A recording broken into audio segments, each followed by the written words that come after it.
Hello and welcome for another tips and tricks.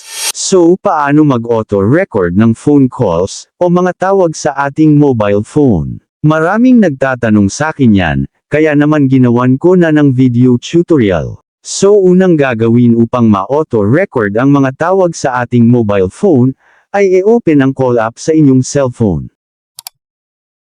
Then i-click yung 3 dots sa upper right corner. Then i-click ang Settings, o Call Settings. Dito sa Call Settings, ay i-click ang Record Calls. Then i-toggle on ang Auto Record Calls. Para ma-record lahat ng mga calls, o tawag sa inyong mobile phone, at makikita naman natin dito sa Recorded Calls lahat ng mga tawag na nai-record. O kaya naman ay makikita natin ito sa Files, o My Files. I-open ang Files o My Files app. Then i-click ang Internal Storage. Then scroll nyo lang at hanapin nyo ang recordings. At dito nyo makikita sa recordings ang mga naka-record na tawag o call sa inyong mobile phone. So para sa ating bonus tips, ay ituturo ko naman kung paano malaman ang tunay na specs ng inyong cellphone. Ang unang step upang malaman ang kumpletong specs ng inyong cellphone, ay pumunta sa Play Store ng cellphone nyo. Then i-search, at i-install ang DevCheck device, and system info na application.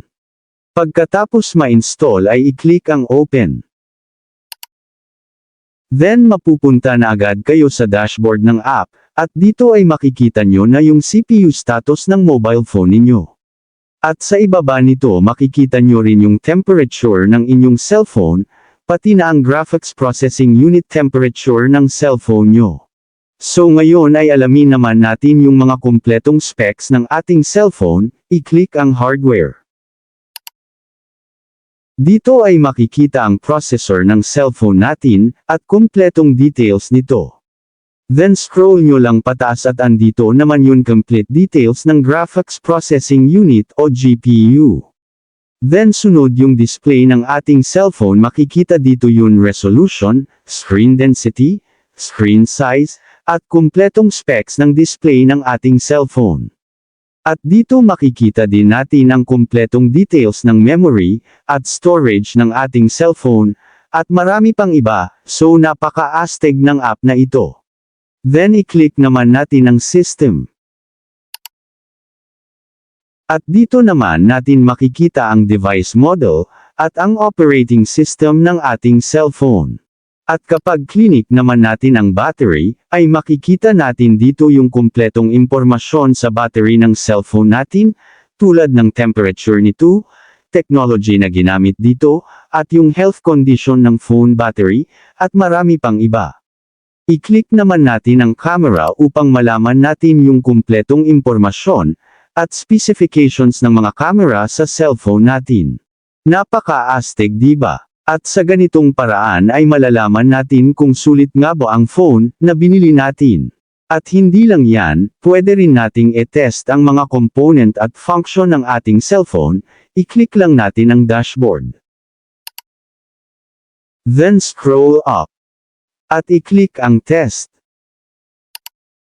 So dito ay makikita natin ang mga component at tools ng cellphone na pwede nating i-test. For example, i-select natin ang flashlight. After nyo maklik ang flashlight, ay may mababasa kayo na, is it working?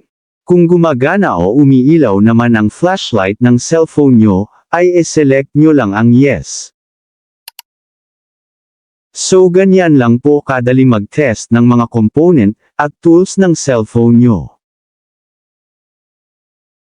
So ayan, sana po ay nagustuhan nyo ang video natin ngayon, at maraming salamat po sa mga nag-subscribe, at kung bago ka palang napadaan sa channel na ito, at gusto mo ng mga ganitong video, ay huwag po sana kalimutang mag-like, subscribe, at pindutin ang notification bell button, upang updated po kayo once na mag-upload ako ng bagong video. So thank you for watching, and God bless po sa lahat.